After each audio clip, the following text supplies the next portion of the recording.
Bienvenue dans le débat. Il est consacré au sommet de l'OTAN auquel a participé Donald Trump. Tout a été fait finalement pour que le président américain ne s'ennuie pas. Le sommet a été raccourci à 2h30 de discussion et un seul dîner offert par le roi et la reine a été organisé. Mark Rutte, le secrétaire général de l'OTAN, a mis en avant d'emblée la volonté des Européens de faire grimper les dépenses militaires à 5% du PIB, même si l'Espagne était en désaccord avec cet objectif chiffré. Trump a donc jugé que le sommet de l'OTAN était un succès monumental pour les États-Unis, a-t-il dit. Volodymyr Zelensky était présent à ce sommet, mais à minima, pour bien signifier que l'Ukraine ne fait pas partie de l'OTAN. Le président ukrainien dit avoir discuté d'une trêve en Ukraine lors d'une réunion constructive avec Trump, dit-il. Les Européens se posent toujours une question. Les États-Unis de Trump défendront-ils l'Europe en cas d'agression de la Russie ? Et avant même son arrivée à La Haye, le président américain émettait des doutes sur l'article 5 qui pose le principe de la défense mutuelle en cas d'agression. Un article qui dépend de la définition qu'on peut lui donner, a lancé Donald Trump dans son avion. Alors quel bilan finalement peut-on faire de ce sommet de l'OTAN à La Haye ? Quels sont les engagements ou les désengagements des États-Unis à l'égard de l'OTAN ? Les Européens vont-ils respecter leurs engagements de dépenses dans la défense ? À quoi sert l'OTAN aujourd'hui ? Cette organisation est-elle solide ? Avec Trump, est-ce une nouvelle ère pour l'OTAN ? Voilà les questions que nous avons posées à nos invités. J'ai le plaisir d'avoir à mes côtés Jean-Louis Thiriot. Bonsoir. Bonsoir. Merci d'être dans le débat. Vous êtes député de Seine-et-Marne LR, également membre de la Commission de la Défense nationale et des Forces armées de l'Assemblée nationale, également ancien ministre délégué aux armées et aux anciens combattants. Bienvenue encore une fois. En face de vous, Muriel Domenac, bonsoir. Bonsoir. Merci de participer au débat. Vous êtes ancienne ambassadrice de France auprès de l'OTAN et également membre du Conseil européen pour les relations internationales. Richard Verlier est avec nous ce soir. Bonsoir Richard. Bonsoir Stéphanie. Journaliste et correspondant France-Europe pour le quotidien suisse Blick. Patrick Martin-Génier est avec nous ce soir. Bonsoir. Bonsoir. Enseignant à Sciences Po et spécialiste des questions européennes et internationales. On va tout de suite écouter Donald Trump qui a donné bien sûr une conférence de presse au moment de la clôture de ce sommet de l'OTAN. On va l'écouter, le président américain. On est avec eux jusqu'au bout. Si vous regardez les chiffres, on est avec eux. Je leur ai demandé de passer à 5% de dépenses militaires depuis des années et ils vont à 5%. C'est un grand bond depuis 2%. Et ils étaient nombreux à ne même pas payer les 2%. Donc je pense que ça va être de très grandes nouvelles. L'OTAN va devenir très fort avec nous. Muriel Domenac, c'est un succès ce sommet de l'OTAN ? En tout cas, ce n'est pas un désastre. Et l'important, c'était que le sommet se tienne et surtout que les Européens comprennent, pas parce que c'était l'attente de Donald Trump et qu'il nous a fait plier, mais parce que nous le devons à nous-mêmes, que le moment est venu de prendre une part accrue dans notre sécurité. Et moi, ce que je retiens, c'est les mêmes formulations dans la bouche du président américain et du président français.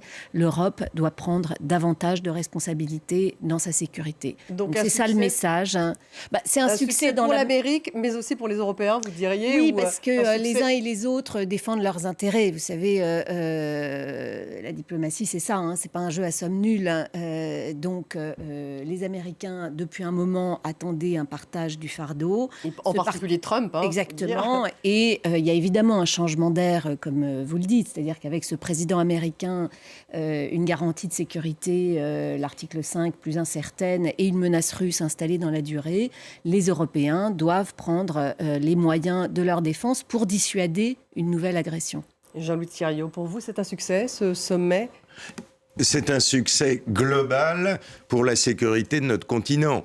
Si on dit qu'on va dépenser 3,5% de notre PIB pour la défense, parce que 5%, c'est de l'affichage, en réalité, il y a 1,5% pour des infrastructures globales de sécurité, du cyber aux routes, et il y a 3,5% pour la défense. Si on le fait, c'est pas pour faire plaisir à M. Trump. On le fait parce que tout simplement, ce que disait Madame l'ambassadrice Muriel Domenac disait, on a une menace russe durable, on a des Européens qui ont sous-investi dans leur défense d'autres pays plus que nous, et aujourd'hui, l'heure est venue de prendre notre sécurité en main. Donc, on ne peut pas dire qu'il n'ait pas fait pression. Oui, mais si la pression ça va... a tout de même démarré par cela. Dans le but commun, le côté positif pour moi, c'est l'existence d'une menace russe, alors qu'on sait qu'il pouvait y avoir une inclination de Trump vers la Russie, ou en tout cas un regard bienveillant, est réaffirmé. Donc la menace russe est réaffirmée dans le communiqué. Exactement, et ça n'était pas gagné d'avance. Et ça, c'est un succès des Européens. Le deuxième élément, c'est que l'article 5, c'est-à-dire l'engagement de soutenir un autre pays, sans mentionner que c'est militaire, parce que ce n'est pas dans l'article 5 du traité. Mais c'est quand même réaffirmé d'une manière assez ferme. Je pense qu'on a eu un jeu de négociation de dernière minute du président Trump qui, hier, dans l'avion, disait « Tout dépend comment on définit l'article 5 ». Là, on a la meilleure formulation qu'on pouvait avoir. Après, dans le communiqué. Après, on doit rester lucide, dans l'hypothèse notamment, indépendamment même de l'incertitude qui peut résulter de la personne de M. Trump. On a des États-Unis qui, dans le long terme, depuis Obama, vont vers un shift vers l'Asie. Dans l'hypothèse de se dire l'enjeu essentiel de sécurité, ça peut être l'Asie. Donc ça veut bien dire qu'on doit être capable de faire face en Européen. Et de ce point de vue-là, cet engagement d'augmenter l'effort, sous réserve qu'il soit tenu, a du sens. Ça veut dire que l'Europe s'affirme comme un acteur plus important de sa sécurité. Patrick Martin-Génier, alors l'Europe qui s'affirme comme un acteur dans la défense et qui a été vraiment... On ne peut pas dire qu'il n'ait pas fait pression Donald Trump pour qu'il y ait une augmentation de ses dépenses militaires. Oui, écoutez, moi je suis... Vous voyez un succès, vous ? Moi je suis ni un politique, ni un diplomate ou une diplomate. Je suis un peu plus cash. En arrivant à Bruxelles, aux Pays-Bas, tout le monde avait peur qu'il pisse une grosse colère, qu'il pique une grosse colère, que ça se termine mal, qu'il claque la porte, qu'il s'en aille, comme il avait fait récemment lorsqu'il est allé au sommet du G7. Il est resté quelques heures, soi-disant, pour aller faire un cessez-le-feu, comme avait dit M. Macron, en Israël, ce qui n'était pas le cas.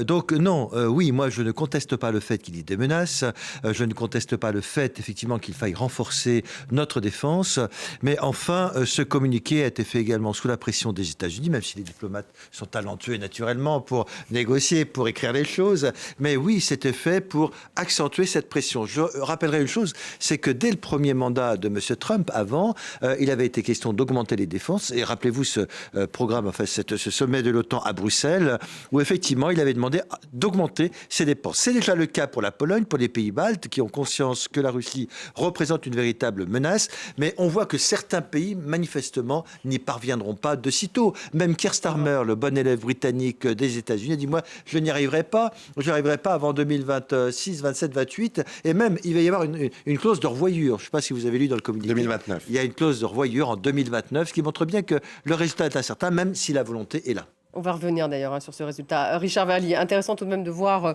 que Mark Rutte, le secrétaire général de l'OTAN, avait envoyé un SMS à Trump. C'est un peu la petite histoire, mais elle signifie beaucoup de choses. Où il le flatte sur l'opération en Iran, disant que c'était extraordinaire, quelque chose que personne d'autre n'avait osé faire. Voilà, Mark Rutte qui envoie un SMS à Trump, et Trump qui met ce SMS sur X pour bien montrer à quel point, justement, le secrétaire général de l'OTAN était obséquieux, le complimentait. Est-ce que c'était la bonne méthode ? Finalement, ça a fonctionné. Ils ont aussi ajusté, d'ailleurs, le temps passé au sein de ce sommet, plus court, un seul dîner, tout ça, c'était quand même pour Trump. Je pense que du point de vue de Donald Trump, c'était la bonne méthode, et celui qui sort grand vainqueur de ce sommet, c'est Donald Trump. Il faut quand même le dire. Et ce sommet, c'est celui de clarification, et moi j'en vois 3, et après on peut juger, on peut les évaluer, on peut les commenter. La première clarification, c'est que c'est Trump le patron. Et d'ailleurs, ce que vous venez de dire à propos des SMS avec Mark Rutte le prouve. C'est-à-dire que quand on a un patron ou un papa, comme l'a surnommé Mark Rutte, on se plie, on l'écoute, et c'est lui qui dirige. Donc, on sait plus que jamais que c'est Trump, et je dis bien Donald Trump, plutôt que les États-Unis, c'est Trump le patron en ce moment, et personne n'a envie de lui résister, sauf le lointain Pedro Sanchez, le président du Conseil espagnol, qui a quand même tenu bon, même s'il a signé finalement, il a quand même tenu bon, et d'ailleurs il s'est pris... Il faut expliquer aux téléspectateurs que l'Espagne de Pedro Sanchez ne voulait pas signer cet engagement à 5% de dépenses. Elle ne s'engagera pas, elle ne parviendra pas à ces 2%, à ces 3,5%, pardon, elle ne les estime pas nécessaires, c'est ce qu'a expliqué Sanchez dans sa lettre, et Par ailleurs, il s'est pris un camouflet public, puisque Trump lui a dit, très bien, tu payes pas au niveau de la défense, eh bien tu paieras au niveau du commerce. Donc première chose, Trump est le patron. Deuxième chose, l'OTAN n'est pas disloquée ou n'est pas fragilisée. Ça, c'est quand même important. On peut dire ce soir qu'elle est solide. Je crois. Alors solide, à terme, attention, mais aujourd'hui, au moment où on regarde la photographie, il y a une alliance qui est au rendez-vous, qui est effectivement solide, avec un chef qui est Donald Trump et des Européens qui obéissent. Voilà. Enfin, la troisième chose, c'est que là, la diplomatie européenne, je dirais le mouvement général a sans doute joué. Donald Trump a quand même eu un langage le plus sévère possible dans la posture trumpiste vis-à-vis de Vladimir Poutine. C'est un sommet perdu pour Vladimir Poutine. Vladimir Poutine aurait gagné s'il y avait eu la moindre brèche ou le moindre mot semi-amical. Il n'y en a pas eu. Ça veut pas dire que dans sa tête, Donald Trump n'a pas toujours envie de dealer avec Poutine, mais au moins là, il ne l'a pas dit et il a par contre flatté.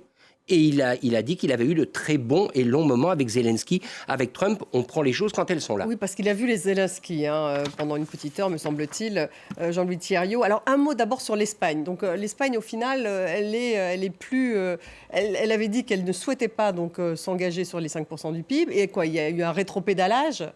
Non, je crois que l'Espagne a à la fois une politique intérieure qui est différente de celle d'autres pays européens. L'actuel Premier ministre espagnol est dépendant d'une majorité avec une aile gauche très à gauche, structurellement anti-otanienne, ce qui fait que toute hausse des dépenses est compliquée. Deuxièmement, c'est un pays de la Méditerranée qui a une vision méditerranéenne des choses et qui ne mesure pas nécessairement l'ampleur de la menace à l'Est. Donc je crois qu'il y a un peu une singularité espagnole qu'il faut prendre comme telle. Oui, mais alors justement, il y avait eu des négociations avec Mark Rutte, en particulier sur l'Espagne, ambassadrice.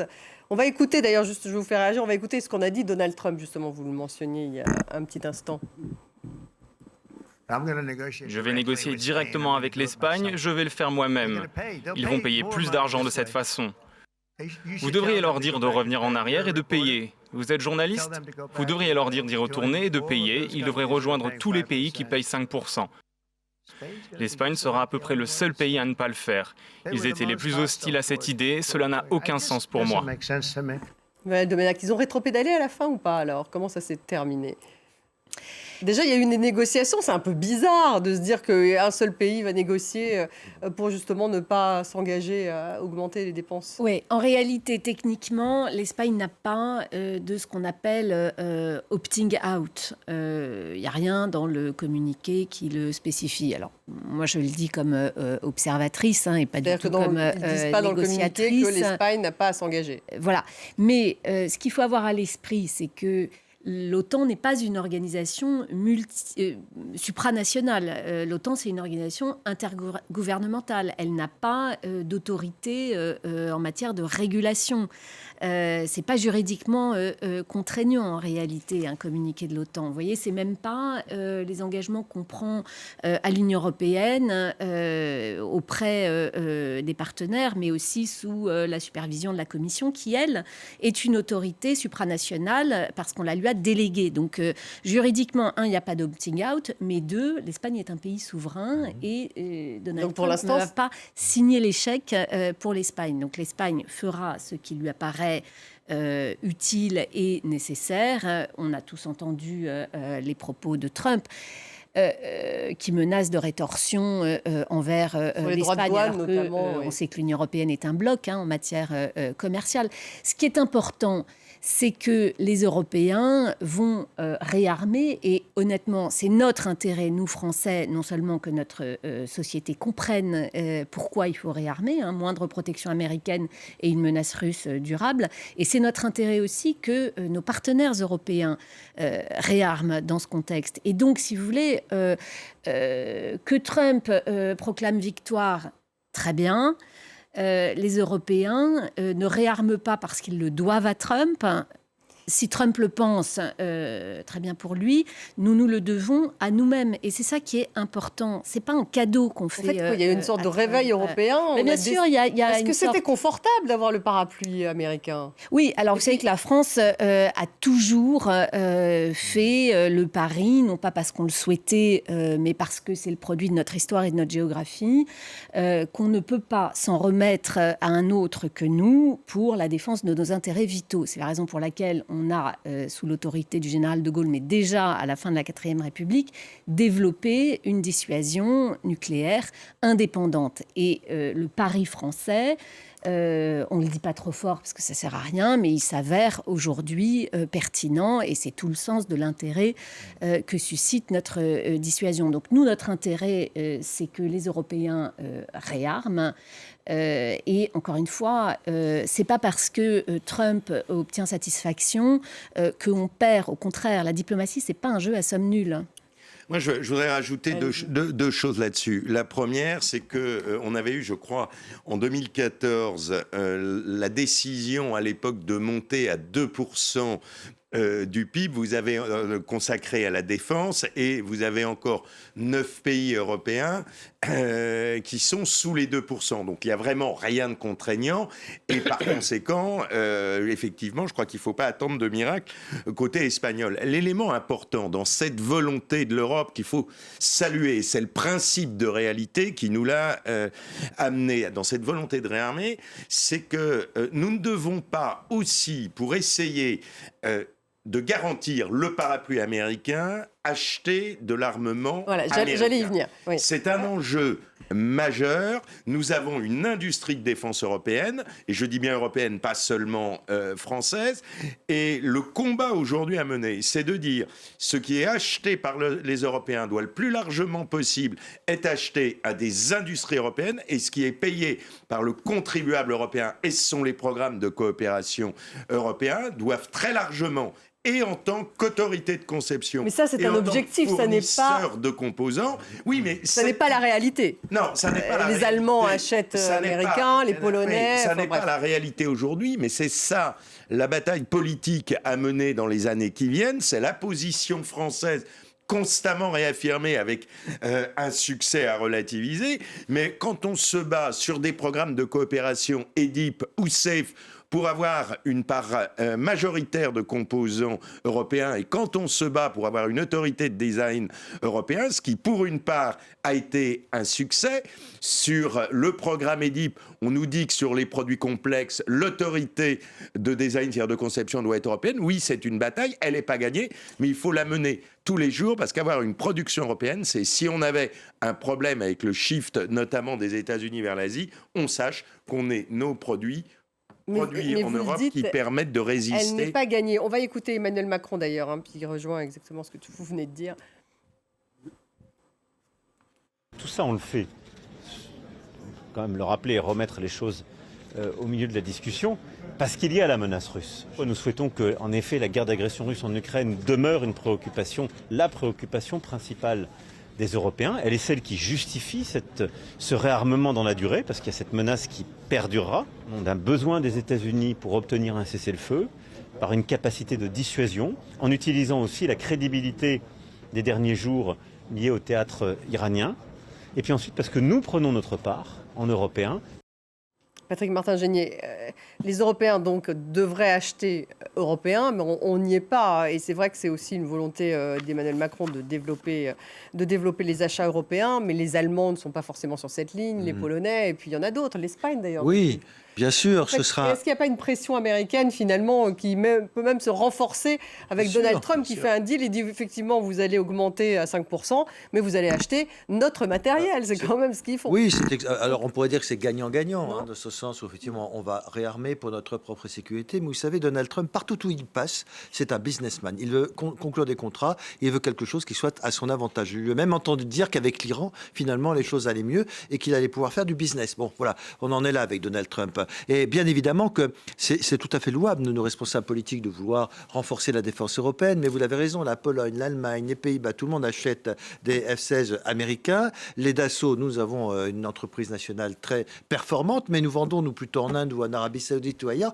on a du mal à consacrer cette défense européenne. Mais c'est tout à fait important, il faut que nous allions sur ce chemin. S'agissant de l'Espagne, si vous me permettez, j'estime que c'est extrêmement méprisant de la part du président américain. Lors d'une conférence de presse, il ne laisse même pas la journaliste poser une question, il lui a dit « Vous allez faire la leçon à votre Premier ministre ». Moi, je dis que nous sommes dans des démocraties... Non, elle avait posé une question. Oui. Elle avait posé alors là, c'était tellement un peu audible que il lui a dit vous allez faire la leçon à votre Premier ministre parce qu'il va y avoir des rétorsions ailleurs. Ce que je veux dire, c'est que nous sommes, des démocraties. M. Trump veut gouverner tout seul, certes. Je n'ai jamais entendu le Congrès parler de quoi que ce soit sous la présidence Trump. Et donc, évidemment, cela doit se faire dans le cadre du respect des équilibres économiques et sociaux. Nous sommes des démocraties, nous avons des budgets en grande difficulté. J'ai appris, par exemple, hier, en entendant Keir Starmer, le Premier ministre britannique, vous savez ce qu'il fait ? Le gouvernement travailliste, il diminue de 1 200 000, il supprime à 1 200 000 personnes handicapées les allocations. Alors, est-ce que vous croyez qu'à un moment donné, on va devoir sacrifier autant, par exemple, le budget social, le budget consacré à certaines dépenses de solidarité et d'autres? Est-ce que tout le monde sera d'accord pour sacrifier? Parce qu'il va y avoir des sacrifices. Quand on a 1 400 milliards de dettes en France, il faut se dire où est-ce qu'on va faire un certain nombre de sacrifices, parce que fatalement, il va falloir financer cette industrie, ces efforts de défense. Richard, là-dessus, oui, il va faire des choix. D'abord, un petit clin d'œil historique. Il vaut ce qu'il vaut.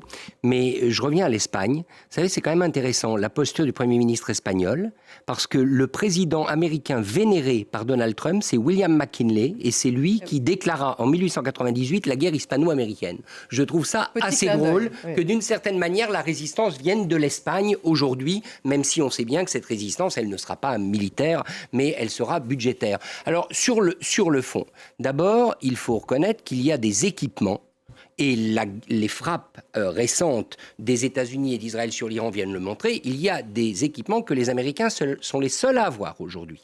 Le F-35 est concurrencé par le Rafale, mais il reste quand même le meilleur avion sur le marché occidental, de très loin quand même. D'autre part, les Patriotes, la défense antiaérienne qui est absolument indispensable, les Américains ont un quasi-monopole. Le système franco-italien Mamba arrive quand même très loin derrière en termes de performance. Il veut en vendre aux Ukrainiens. Donc, il faut reconnaître que les Américains ont un avantage comparatif, simplement parce qu'ils ont beaucoup de matériel et Donald Trump est un vendeur hors pair. Ensuite, il est évident qu'il va maintenant faire pression pour que les pays de l'OTAN achètent en priorité américain. Il ne faut pas se faire d'illusions. Ce sera à chaque fois une bataille et celui qui n'achètera pas américain se fera systématiquement tirer l'oreille d'une manière ou d'une autre. Alors, je ne crois pas. Vous ne croyez pas? Je ne crois pas. Je crois qu'on est entré dans une nouvelle ère. D'ailleurs, en témoigne la décision portugaise de remettre en cause l'acquisition de F-35. C'est vrai, ils ont là-dessus... Ils l'ont fait lundi, effectivement. C'est ce qui semble. Moi, je m'exprime comme observatrice, mais le Portugal, c'est vraiment un allié à la fois fondateur et hyper atlantiste, comme on dit. Donc, cette décision, elle est significative. Les alliés comprennent que derrière l'acquisition d'équipements américains, en fait, il y a une question de liberté d'emploi. Oui.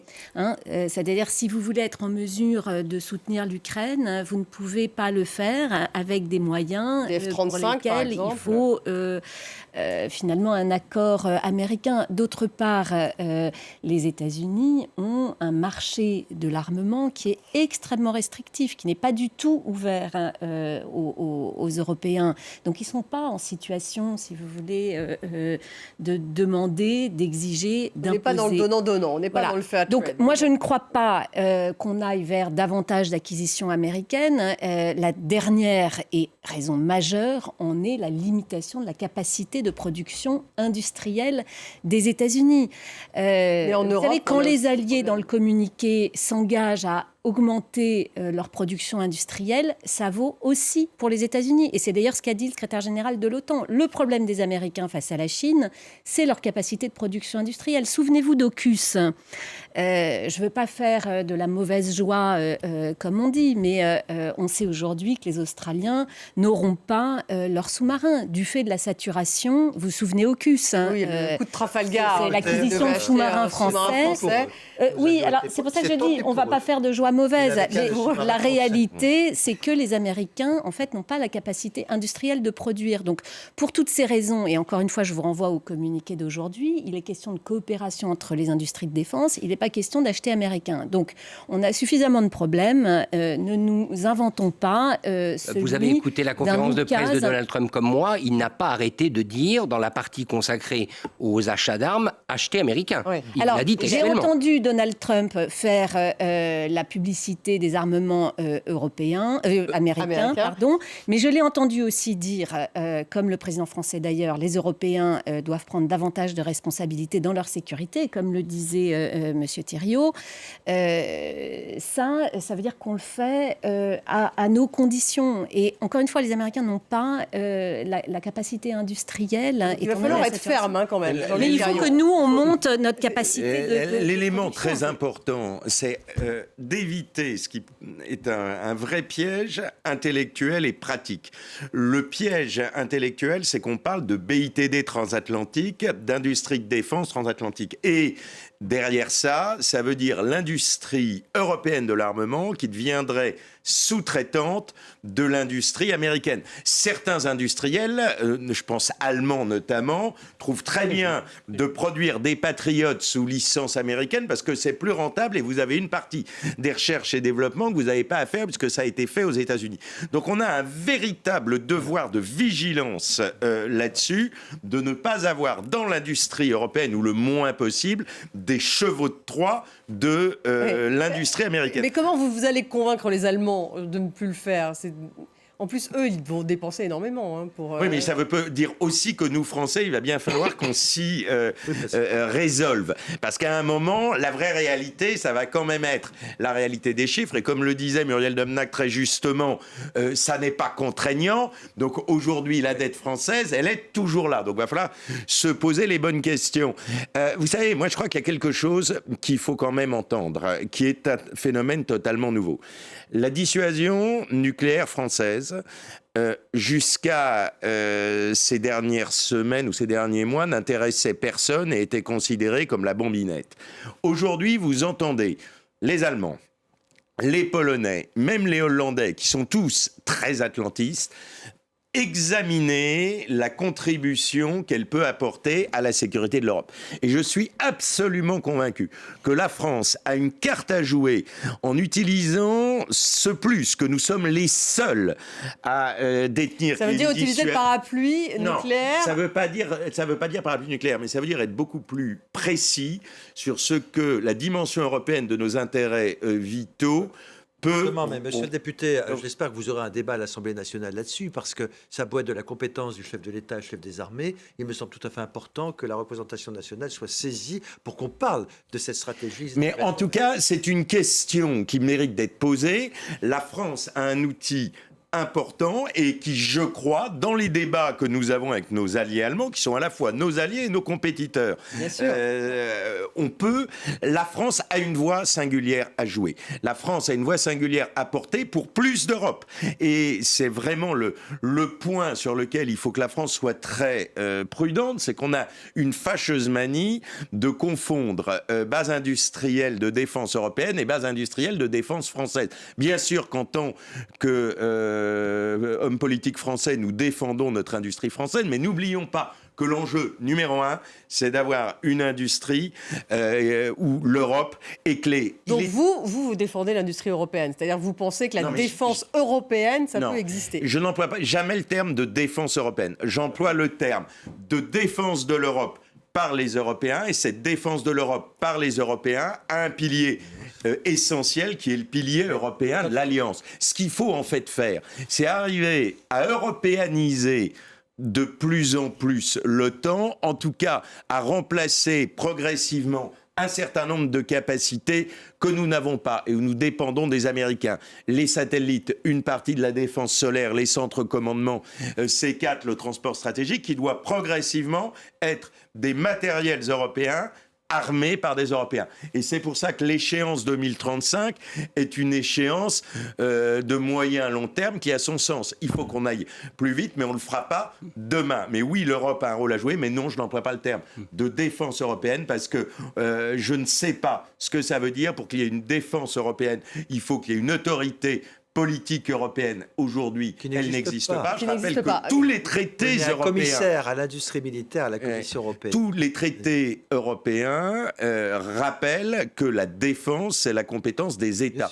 Donc on peut le faire en intergouvernemental, on peut avoir dans le domaine industriel, et c'est le cas avec le commissaire européen, M. Kubilius, une dimension qui soutienne notre industrie, mais à la fin des fins, ce sont les États, et cette coopération des États peut permettre effectivement aux Européens de jouer un peu. Mais vous dites l'enjeu, c'est, Richard, c'est effectivement que les différents États se mettent d'accord pour acheter européen. Donc il y a une préférence européenne, si j'ai bien compris, pour une partie de l'emprunt.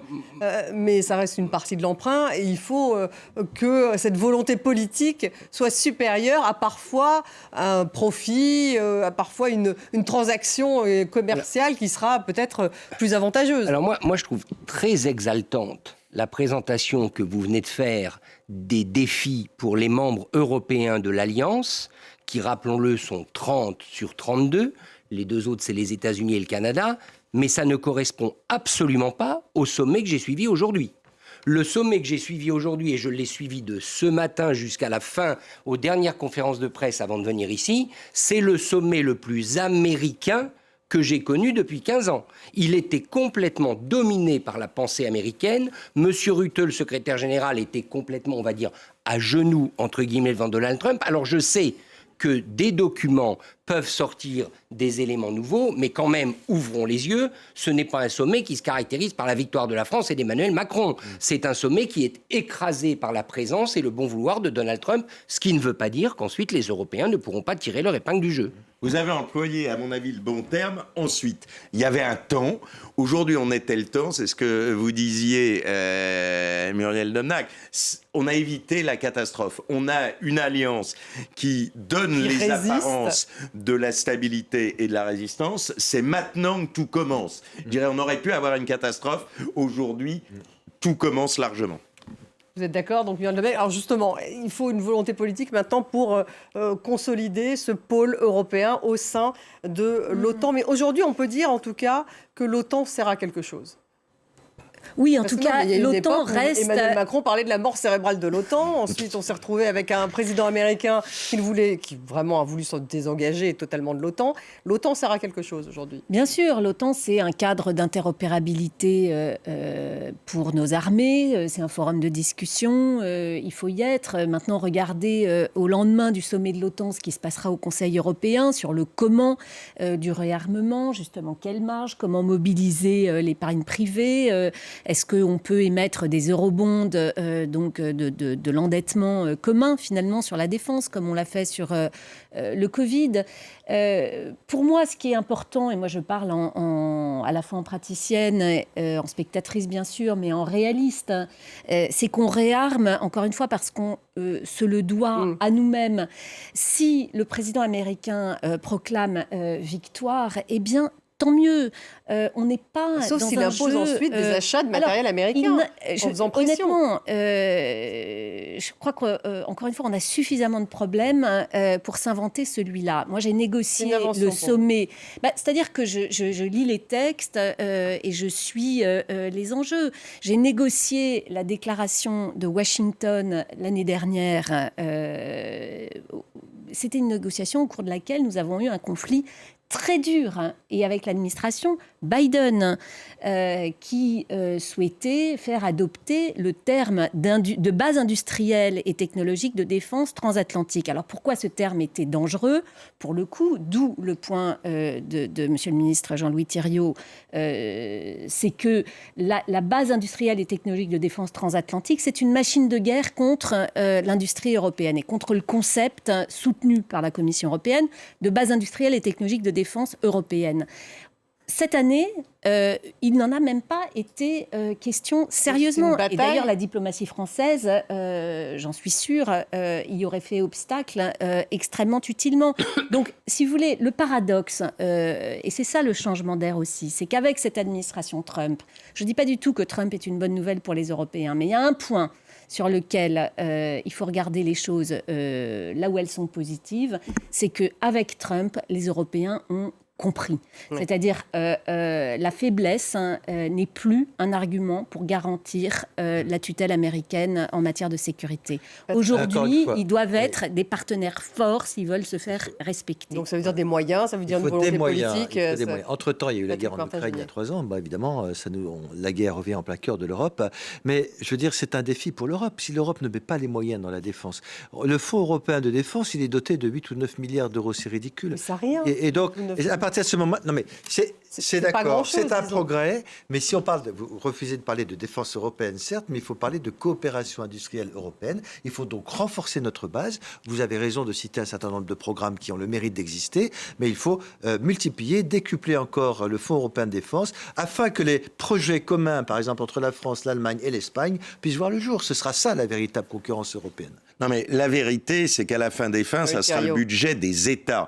Parce que le plan Réarme Europe, c'est simplement qu'on lève le frein à l'endettement du pacte de stabilité, les 3%. Oui. Mais donc ça veut dire simplement qu'on autorise les États à s'endetter sans subir de processus de sanctions. C'est un emprunt, donc ça va encore dans la dette des États, 250 milliards. Et en budget propre européen, aujourd'hui, à travers le Fed, on n'a quasiment rien. Donc la vraie question, elle va quand même se poser dans le courage politique des différents États ou dans leur vigueur économique. Le choix de l'Allemagne, de Friedrich Merz, qui annonce, lui... 200 à 400 milliards d'euros pour les 10 prochaines années. Le passage à 3,5% pour 2029, s'il le fait, c'est colossal. Ça veut dire un budget militaire allemand quasiment, mais je pense qu'il le fera, quasiment du double ou du triple du budget français. Donc ça veut dire que nous, on a un défi majeur où je crois qu'on doit partiellement le relever, même si notre choix de la dissuasion nous met pas exactement dans les mêmes exigences financières à court terme, mais on ne peut pas admettre un déclassement militaire massif par rapport à l'Allemagne, et donc c'est un défi pour le pays, et ça sera le grand défi des élections de 2027. Si on n'est pas prêt à relever ce défi, on assume d'être un acteur pour une part de deuxième plan en Europe. Et la différence avec les Allemands, c'est que les Allemands, avec la réforme Schröder de 2003, ont fait les réformes économiques qui fait que et leur endettement et leur dette est très limité, et que nous, on n'a fait aucune de ces réformes, et qu'aujourd'hui, on est à 113% de déficit et à 3 000 milliards de stock de dette. C'est sûr qu'on n'a pas la marge budgétaire des Allemands. C'est bien en France. En même temps, entre la Russie et nous, et je rappelle que la menace russe est la plus directe, il y a non seulement l'Ukraine, et c'est pour ça qu'il faut qu'elle tienne, il y a la Pologne qui réarme, et il y a l'Allemagne. Donc c'est notre intérêt que la Pologne et l'Allemagne on attend beaucoup de la coopération entre Emmanuel Macron et Friedrich Merz. On verra si cela se concrétise dans les mois qui viennent. On voit qu'en tout cas, il y a une différence de moyens là. Oui, vraiment entre l'Allemagne et la France. Les Allemands, ils viennent d'augmenter, le 1er juillet, ils vont augmenter de 3,5% les retraites. On aimerait bien qu'en France, les retraites puissent augmenter à ce niveau-là. Ils ont une capacité économique qui est bien supérieure à celle de la France. Financière, en tout cas budgétaire. On va juste terminer sur Volodymyr Zelensky qui a vu Donald Trump lors de ce sommet. L'Ukraine ne fait pas partie de l'OTAN, et on va écouter justement ce qu'on a dit, dont on me dit qu'on l'entend pas. Mais ce qui serait intéressant, c'est que ils ont dealé, pour le coup, Zelensky et Trump, de l'armement là américain. C'est quand même, alors que les dépenses justement de l'Ukraine augmentent aussi. Lorsque j'ai regardé dans les classements, elle est plutôt bien placée, largement dans les 10 premiers. Mais là, Madame l'ambassadrice, encore une fois, Trump veut produire des drones avec l'Ukraine et veut vendre ses patriotes. Voilà. Moi, je n'ai pas entendu d'engagement de Donald Trump a transféré, il l'a mentionné comme une hypothèse, les patriotes d'Israël vers l'Ukraine. Nous, on le souhaite. On considère que tout ce qui viendra renforcer l'Ukraine, y compris en moyens américains, est une bonne chose. On est en train, par ailleurs, les Européens, à la fois de développer des partenariats industriels. Vous avez entendu le président Macron, lorsqu'il a vu le président Zelensky, de transférer des équipements, en l'occurrence des Mirages. Mais je n'ai pas entendu le président américain s'engager sur ce point. Il en a parlé. Il a répondu à une question, mais effectivement, il n'a pas répondu de manière ferme et positive en disant « nous allons ». Il a plutôt dit « nous allons examiner » ou il a détourné la question. Après, moi, je pense, comme je le disais au début, que c'est un bon sommet pour Volodymyr Zelensky, même s'il n'en était pas partie prenante directement, il était associé. Mark Rutte, dans sa conférence de presse finale, a répété que l'Ukraine, il a continué de dire que l'Ukraine avait voix à un moment donné à intégrer l'OTAN sans donner d'horizon. Bref, je trouve que Zelensky en plus, et on sait qu'avec Trump c'est important, cette fois-ci le courant est passé, et c'est Trump lui-même qui l'a dit, ça s'est bien passé. Le perdant de la journée, et il faut quand même s'en féliciter, c'est Vladimir Poutine. Vous êtes franchement, est-ce que c'était vraiment le perdant de la journée, Oui, Vladimir Poutine? Oui, je pense. Il a quand même dit, le président américain, qu'il allait s'entretenir avec Vladimir Poutine et qu'il était sûr que lui-même ferait des progrès. Donc, en tout état de cause, c'est toujours la demi-mesure. On s'entend bien avec Volodymyr Zelensky, tout s'est bien passé à l'OTAN, mais demain, je vais appeler c'est ça, et il les a mis dans le même, toujours, en disant, ils ne veulent pas arrêter le conflit, ni les Russes, ni les Ukrainiens. Mais justement, non, pas tout à fait dans les mêmes termes. Non, pas tout à fait dans les mêmes termes. Il a quand même eu des termes plus sévères sur Poutine. On sait de toute manière... Poutine l'agace, là. Voilà, Poutine l'agace. On sait que de manière...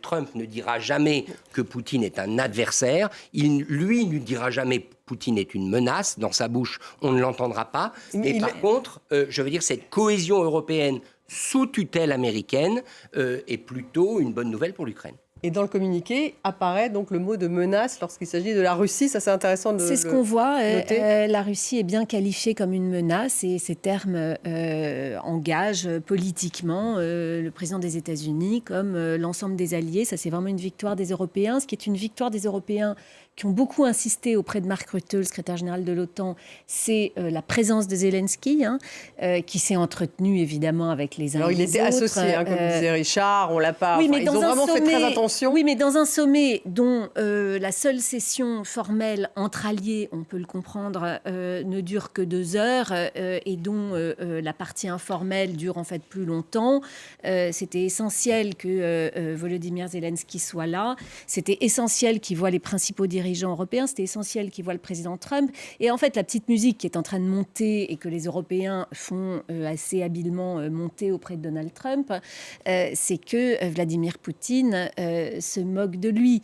Donc là, si vous voulez, les Américains sont dans un nini envers l'Ukraine, c'est-à-dire ni interruption de l'aide militaire et en renseignement, ni sanctions. Mais on voit bien que on revient de très très loin. On revient du risque, fin février, après la scène terrible dans le bureau ovale, on revient du risque d'un deal américano-russe, non seulement sur le dos de l'Ukraine, mais sur le nôtre.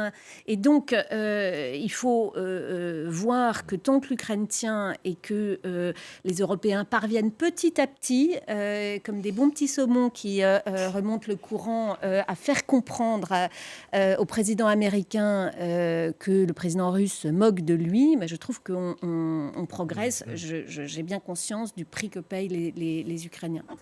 Oui, donc effectivement, ceci dit... il ne faut pas enterrer Vladimir Poutine. Non, il ne faut pas l'enterrer, mais ce que je veux dire, c'est que Donald Trump fera bien ce qu'il a envie de faire. N'oublions pas qu'il a signé un contrat sur les minerais rares en Ukraine et qu'en businessman, il a envie de l'exploiter. Donc, plus tôt la paix interviendra. Et de toute façon, ce n'est pas parce que c'est bien que les Européens soient derrière. Il ne laissera aucune place aux Européens pour la reconstruction de l'Ukraine. Rappelez-vous ce qui s'est passé en Irak. L'Europe a intérêt à se battre, la France notamment, pour participer à la reconstruction, parce que les États-Unis, Donald Trump, eux, seront présents pour participer à cette reconstruction. Et d'ores et déjà, il avait dit qu'il fallait faire des concessions territoriales. Et on voit bien qu'au final, Trump fera ce qu'il veut. Non, l'élément positif de tout cela, c'est que je crois que les Européens ont compris que nous n'avions pas vécu une crise en Ukraine, mais que c'était un changement de modèle, un changement de paradigme durable. Le recours désinhibé à la force est devenu, hélas, la loi du monde pour un certain temps, et on est en train de comprendre qu'il faudra y faire face. Merci Jean-Louis Thiriot, Richard Verly, Muriel Domenac. Merci Patrick Martin-Genier. Merci à vous tous de nous avoir suivis. Vous retrouvez l'émission sur les réseaux sociaux également en podcast. À demain.